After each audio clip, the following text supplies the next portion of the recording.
Si vous arrive de penser « Ah, mais je n'ai pas le temps pour ci, je n'ai pas le temps pour ça », cet épisode est pour vous. Je vais vous donner une nouvelle perspective en ce qui s'agit de ce qu'il est possible de faire et pas possible de faire en termes de temps.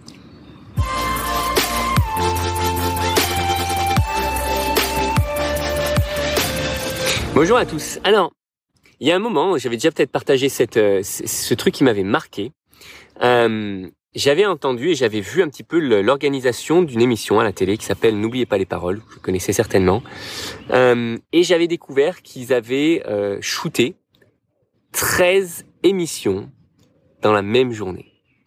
C'est-à-dire que notre ami Nagui se lève le matin, il va au bureau, à son studio et il shoot 13 émissions qui doivent durer, je sais pas, peut-être 40 minutes chacune, une demi-heure chacune, 40 minutes chacune.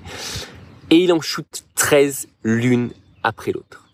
Ça me paraît complètement démentiel et ça montre comment on a une capacité à réaliser une quantité de choses avec une énergie phénoménale à partir du moment où on est habitué. Alors, j'entends beaucoup de gens qui me disent « Oui, mais j'ai pas le temps de faire ci, j'ai pas le temps de faire ça. » Et en l'occurrence, le sujet que j'ai en tête, c'est « Je n'ai pas le temps de créer de contenu. » Alors, créer du contenu, ce n'est pas une question de temps en fait, c'est une question de savoir-faire. C'est une question de pratique et une question d'entraînement. Et tout comme on peut regarder un athlète qui va s'entraîner à shooter des milliers de shoots de basket par exemple par jour, pour être sûr de pouvoir bien shooter pendant un match, et ben créer du contenu, c'est quelque chose qui s'apprend, c'est quelque chose qui se fait par la pratique et c'est une habitude que l'on doit avoir. Sinon, si on ne l'a pas, ben on ne saura jamais créer du contenu. Et peu importe si on a une semaine pour créer une vidéo ou si on a juste 5 minutes le matin quand on se lève. Et en fait, le temps nécessaire pour créer du contenu, c'est juste le temps pour appuyer sur le bouton record de son téléphone et ensuite dire ce que l'on a à dire et arrêter. C'est ni plus ni moins ça. Et ça ne demande pas plus d'efforts que ça. Allez, ça peut demander 2-3 minutes avant pour écrire ses idées, comme je viens de le faire, sur un bout de papier ou sur un iPad ou peu importe. Et c'est tout.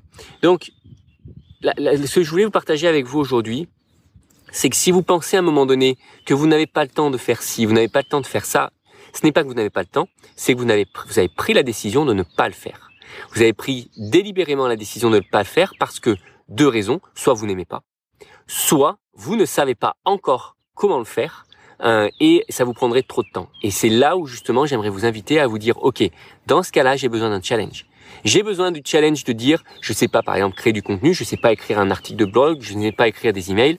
Et ben, vous vous posez pendant 2 heures et vous faites que ça. C'est-à-dire que pas pendant 2 heures, vous allez shooter une vidéo. Non, pendant 2 heures, vous allez en shooter 10.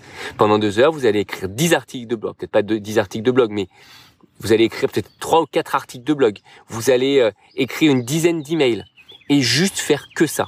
Et avoir ces blocs de 2 heures de manière régulière, je dirais au moins une fois par semaine, pour vous entraîner à atteindre votre objectif, le fait d'être efficace sur cette tâche pour laquelle vous aviez jugé ne pas avoir le temps. Parce qu'en fait, le temps, ça se crée, c'est juste une question d'entraînement. C'est une question de savoir pratiquer quelque chose et savoir le faire efficacement. Bon, évidemment, après, vous pouvez aussi, il faut regarder aussi comment le faire, etc. Il y a des tonnes de tutos sur Internet, etc. Mais en tout cas, quand il s'agit de faire quelque chose, il n'y a rien de mieux que juste le faire et le faire des dizaines, des centaines de fois pour être sûr de bien le faire à terme. Voilà, c'était juste un petit partage. Je pense que ça peut être utile si vous utilisez encore cette excuse de « je n'ai pas le temps pour ».